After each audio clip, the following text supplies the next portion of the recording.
Here we have a Molex bench crimper, powered by 110 volts AC. There's your on-off switch. On. It's actuated using a foot pedal. Shows the head does smoothly move.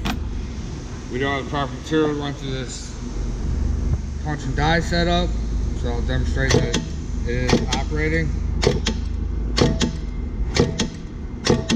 As you can see, it does function as it's supposed to.